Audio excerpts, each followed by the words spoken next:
When you had to go into the house and pull the shades until the Ku Klux Klans finished walking through, living under the laws of Jim Crow, you didn't have a voice. Bennett College students Emma Washington and Dr. Linda Brown were going to be heard.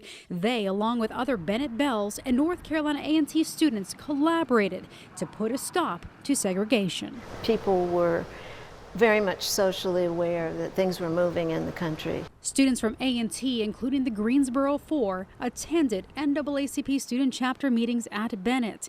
And it was there, in the fall of 1959, that they formulated their plan. Were you scared?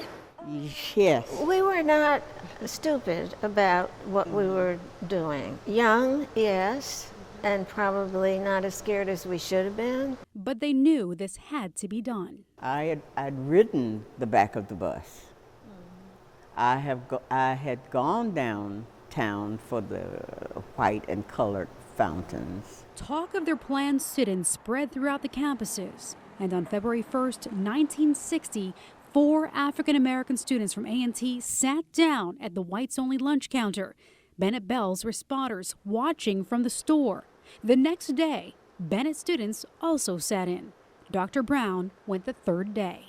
It was a knee-jerk decision. Somebody said to me, "We're going downtown. Are you going with us?"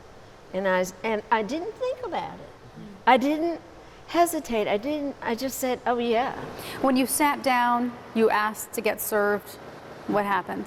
They just say, "We don't serve y'all. You know we don't serve y'all." If there were people sitting at the counter, they would just kind of mumble stuff. Oh, they'd get up and move. And they would get up and leave. Sometimes the policemen would just stand behind you with their billy sticks and they would just beat them in the hands like that, you know.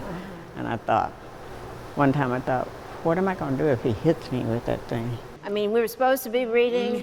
We were not reading. There was a waitress with a tray of knives who walked by us. Dr. Brown says the knives were shaking. She was more nervous than they were.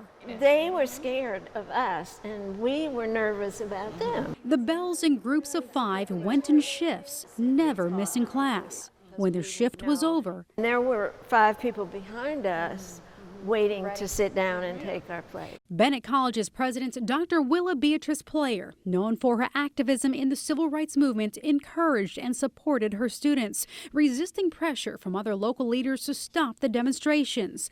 She explains in an interview with the Greensboro News and Record years after desegregation. They were being denied their equal rights, both under the law and under their constitutional beliefs in freedom of expression, and that, and I defended them.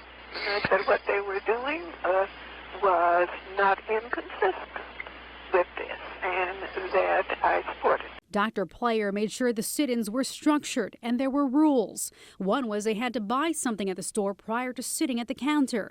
After a few days, their safety became a concern as more and more white people showed up. The Bells were then required to take training sessions for nonviolent participation. How do you think you will react if somebody spat on you or if somebody came and stepped on your shoes? Not only did they sit at the diner, but they also picketed outside. Well, how were you to act? How were you supposed to react to maybe some of the taunting? You held your sign, you walked the picket line, and you looked straight ahead. I walked the picket line also and had the experience of hecklers in cars, young white guys riding down Elm Street. Or and even they were walking just down. spitting. Spitting and yelling obscenities. And so you just look straight ahead, Right, acting and like you just keep didn't hear. going like it is a non-event. And that was part of the training, that you were tone deaf. Over the next few months, about 250 Bennett Bells were arrested, and parents received Western Union telegrams like this one. Dr. Player wrote, "Your daughter is among student demonstrators who refused bond and accepted arrest." They wanted to fill up the jails, and then they wanted to make it so that they had to go home. The college students said, no way. We're not accepting bail. We're not leaving here until you integrate. While incarcerated, Dr. Player made sure the Bells did not fall behind in their studies. And she collected your assignments, and she brought it, and when you finished it, she came to pick it up.